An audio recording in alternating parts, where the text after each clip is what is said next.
the Messiah comes, Rome will be nothing! Until then. Risen is a powerful movie that centers around the events of the crucifixion of Jesus of Nazareth. You will lose peace and order if it's true.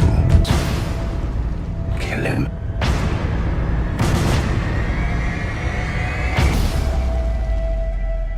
Tyrion, Pilate summons you. The body has vanished. His tomb is empty. It also features another unfathomable mystery. The shroud that wrapped his body in the tomb.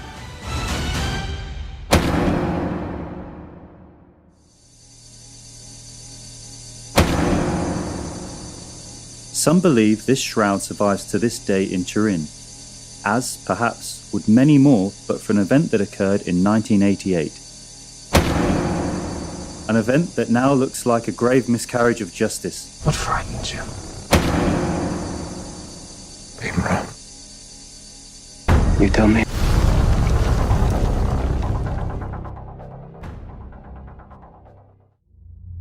What most moved the pilgrims who flocked to see the shroud was the ghostly imprint of a man, laid out in death with the wounds of a crucifixion.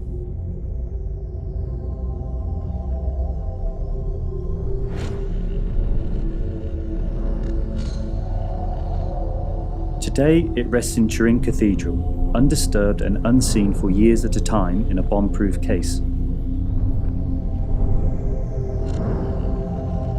Its survival is its own miracle. These scars are burns from a fire in 1532.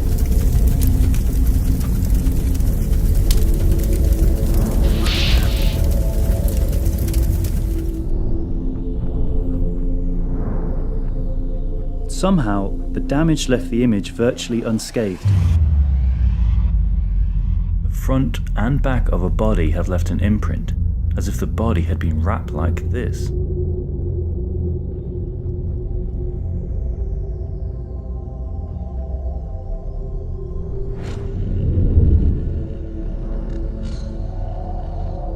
This image became even more significant when it was exposed to the new science of photography.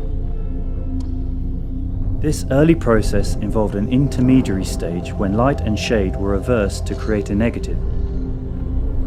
Lo and behold, the shadowy image became much more striking as later and better photographs of the whole cloth confirmed. Would science be able to unlock its secrets? Eventually, these images arrived for inspection by forensic pathologists. To a person experienced in the examination of injuries, this is a particularly interesting case. And the cloth itself was subjected to the most minute scientific scrutiny by the American-led Shroud of Turin research project, known as STURP. Could it possibly be genuine? The distinctive herringbone weave could easily be 2,000 years old, and from the Middle East. The stains are real blood. The scourge wounds are consistent with the flagrum used by the Romans.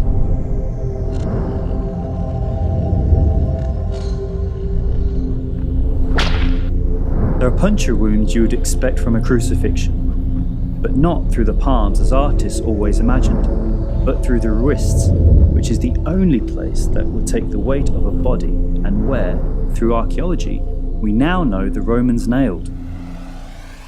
Crucifixion was designed to cause maximum pain by forcing the victim to push down on the nailed feet to raise the chest in order to breathe. Death, when it came, was usually by suffocation.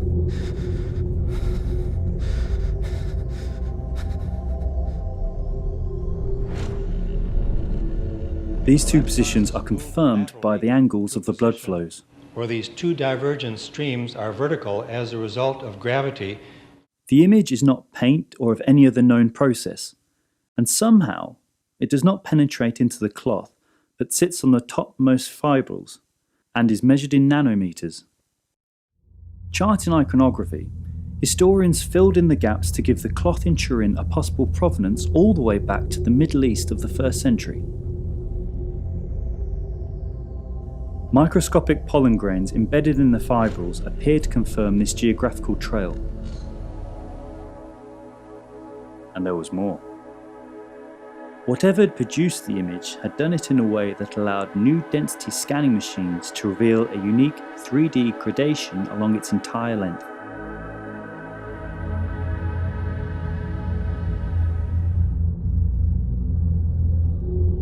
The world took notice. Was it possible that Jesus of Nazareth had left an image of himself lying in the tomb?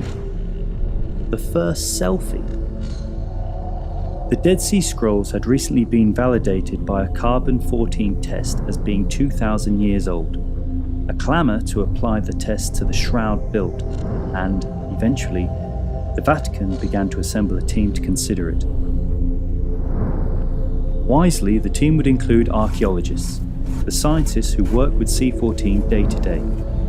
William Meacham, here on the right, was selected and attended the first meeting in Turin on the 28th September 1986. Every competent archaeologist knows that C-14 dating is not an infallible technique. In most cases, it does produce a valid date, as for example, the Dead Sea Scrolls. But the Dead Sea Scrolls had been stored in clay jars, undisturbed, in a cave for the intervening millennia. The Shroud, on the other hand, was missing for centuries in unknown environments. Then it was handled by hundreds, possibly thousands of workers, pilgrims, clerics, in very unsanitary times, in extremely different climates, in CO2-rich and high-humidity atmospheres. It was even boiled in oil, according to one text. And the most important in my view, it was burnt in a fire centuries after it was manufactured. Now, one can never be certain that material of more recent age has not been trapped in the structure of the cellulose, that some skilled repair was not done on the edges, that isotope exchange has not taken place. It is absurd to trust C-14 to produce an absolute calendar age for such an object. With this advice in mind, 5 protocols were established to ensure the test would be as definitive as possible. Multiple sample areas. A simultaneous comprehensive examination led by Stirp that would also ensure the most suitable sample areas were chosen. All 7 major C-14 labs to be given samples. The tests would be blind to the labs. They would be given linen from the Shroud and control samples, but not told which was which. No conferring between the labs, and the results would be published by Turin when all tests were complete. A New York lawyer and author of The Quantum Christ, John Klotz, has made a study of what happened next. Dating the Shroud would validate the C-14 lab's new AMS process and turn it into a commercial gold mine. They wanted that badly, but Stirp's participation was a problem. The labs needed the spotlight for themselves. They wanted Stirp eliminated from the process. Professor Carlos Chagas, head of the Pontifical Academy of Science, sided with the labs and convinced Pope John Paul that the multiple tests Stirp put forward carried risk for the safety of the Shroud, which the single C-14 test did not. That was bunk, but Chagas carried the day. Stirp was out. Apart from losing Stirp's wide-ranging program of tests, the selection of the sample for testing would be made without the input of the only scientist that had thoroughly analyzed the cloth and its composition. But the worst was yet to come. Much worse. One comes from Egypt and dates to about the 1st century AD. Dr. Michael Tite, head of research at the British Museum, was appointed as independent adjudicator. He was also charged with locating control samples of other linens to ensure that the test could be carried out blind. This proved impossible. This crucial detail was swept under the carpet, but it meant that the blind test protocol was secretly scrapped. Professor Luigi Garnella from Turin University was placed in direct control of the C14 tests, as he had been for Stirp's previous examination. This had only involved non-destructive testing, but C14 is different. The sample is not big, but it is a destructive test. So the problem was to balance the amount of information and the amount of damage. Despite the protocols, Garnella decided to restrict the testing to a single sample area. Another protocol scrapped. This made the sample selection process even more critical, but the Stirp team, who could best advise on site selection, had been vetoed. Another protocol scrapped. For technical and political reasons, Michael Tite agreed that 4 of the original 7 labs selected would be dropped. Another protocol scrapped. With the accumulation of these decisions, any possibility for the Turin authorities to coordinate publication of the results and to keep the labs from conferring was lost. The last protocol disappeared by default.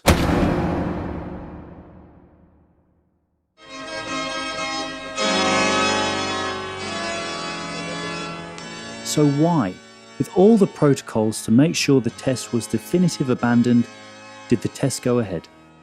The Vatican was in a difficult position. There was simply too much momentum. So they let the process continue, my worst fears played out, and a great injustice was done to the Shroud. The C14 dating cannot be definitive, especially since they took the only sample from just about the worst possible place. One thing we know for certain, the Shroud was kept folded or rolled, and whenever it was shown, which was often, it had to be held up. The only practical way was for it to be clutched along the edge and corners for hours on end, often in stifling heat. This most famous and holy of all relics made personal contact with it a powerful quest for anyone who had access, and they took every advantage. Wear and tear was inevitable. So, when the time finally came, where would they decide to take the single sample from? Looking on were not those best qualified to judge, but the heads of the C14 labs whose machinations had left them in pole position.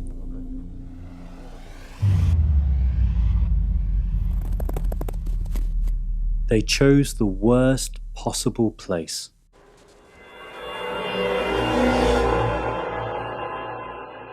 A corner. An area most likely to have needed the kind of repair that we now know took place down the centuries. British researcher Pam Moon has recently shown that it should have been self-evident to those taking the sample that the chosen location was completely inappropriate. This is an image that was taken immediately after the carbon-14 sample had been cut from the Shroud of Turin, and you can see the cut here.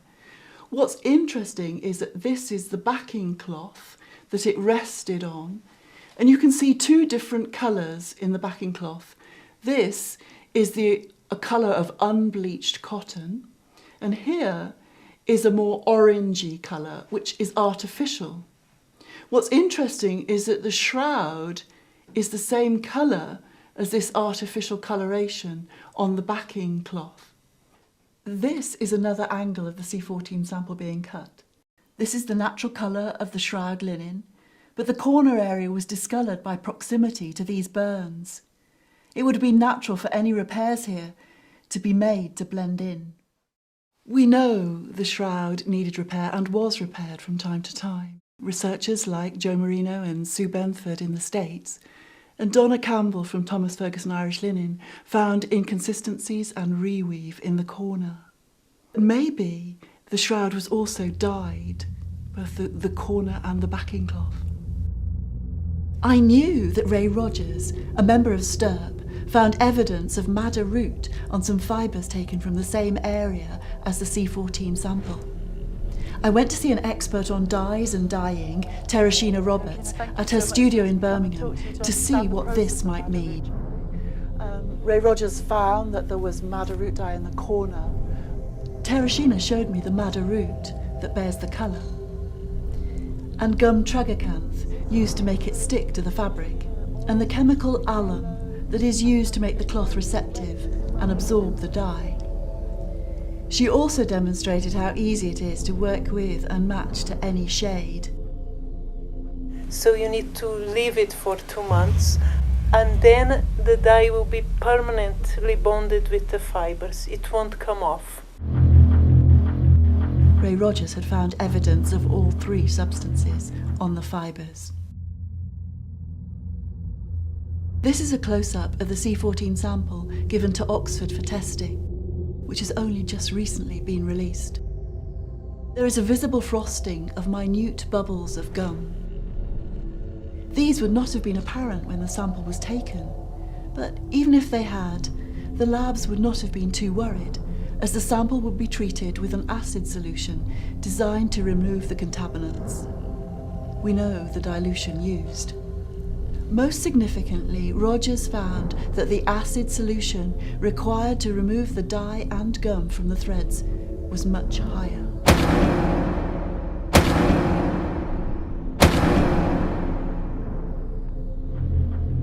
Rogers also found cotton interwoven with the linen, affirming the repair hypothesis. This would also serve to produce a much younger date if, undetected, it was included within the sample to be tested.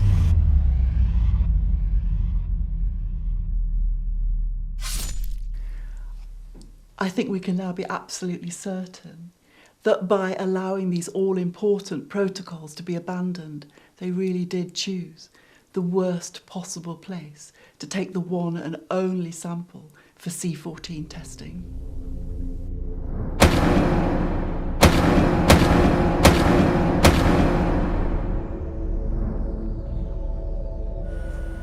Okay, so we're going to load about 2 milligrams of this. Professor Christopher Ramsey is the current head of the Oxford Radiocarbon Unit. With the radiocarbon measurements and with all of the other evidence which we have about the Shroud, there does seem to be a conflict in the interpretation of the different evidence. And for that reason, I think that everyone who's worked in this area, the radiocarbon scientists and all of the other experts, need to have a critical look at the evidence that they've come up with in order for us to try to work out some kind of a coherent story that fits and tells us the truth of the history of this intriguing cloth. Professor Ramsey, as a student, was present in the lab when the Shroud C14 test was done. But it was his boss, Professor Edward Hall, who was in Turin to receive the sample for testing. The wait is nearly over. If the different samples look similar, no laboratory will know for sure which is the Shroud. Hall already knew this was a farce, as microtite had failed to find controls that could not be distinguished from the Shroud's herringbone linen.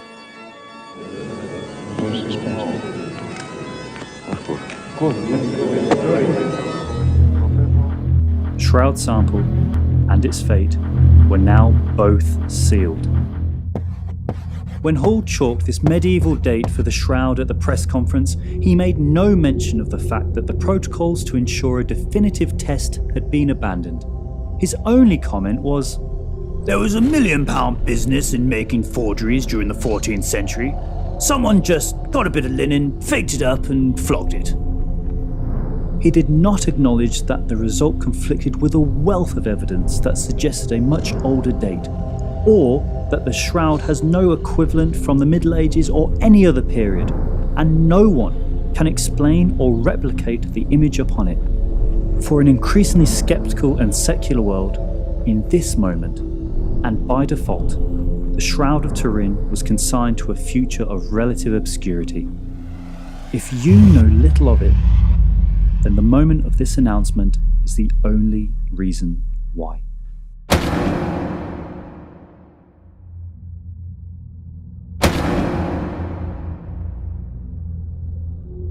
Fortunately, some researchers have not been deterred. Dr. Thomas de Westlow, a Cambridge art expert, has shown in great detail how unlikely the Shroud is to be medieval. Among many other discoveries, John Jackson, former head of Sturb, and his team, using a cloth with the features of the Shroud transferred to it, has shown how it could have wrapped a body. Right down to the bloodstains on the soles of the feet.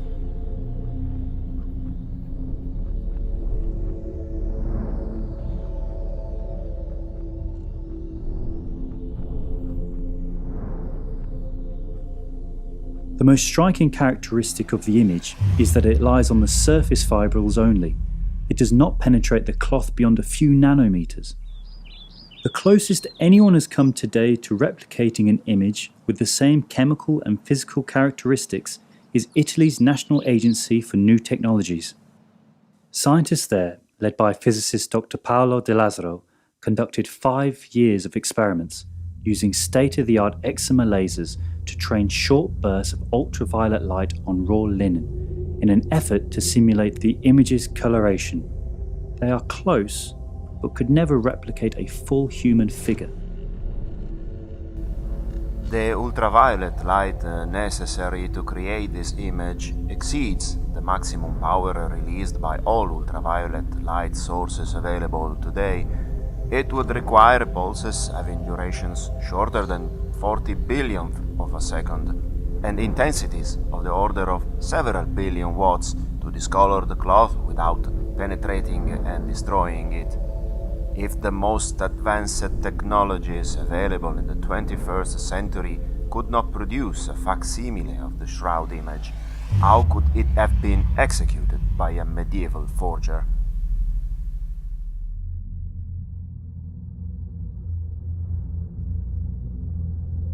Unbelievable as it seems, the best available explanation for the way the image was transferred to the cloth is a burst of radiation emanating from a body.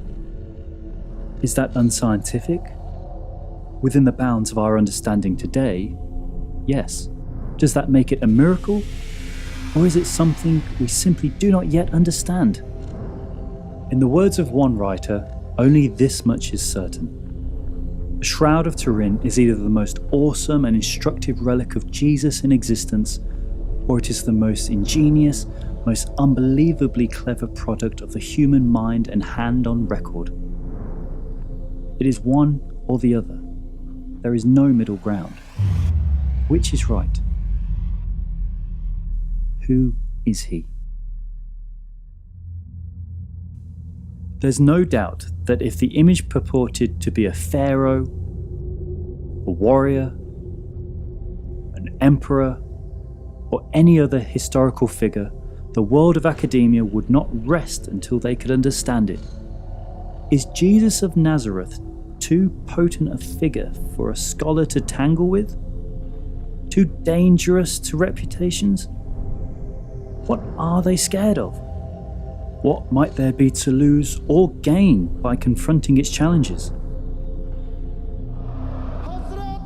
The biggest event the Shroud has seen outside Turin for centuries took place in the UK in the summer of 2015, when Barry Schwartz, the recognised official chronicler of the Shroud, was invited to address an Ahmadiyya Islamic event in Britain.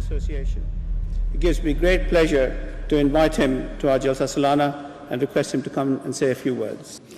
As I stand here and I look at your motto, love for all and hatred for none, I can only look at myself as a shining example of your creed that the Ahmadiyya community would invite a Jewish man to discuss a Christian relic at a Muslim organization.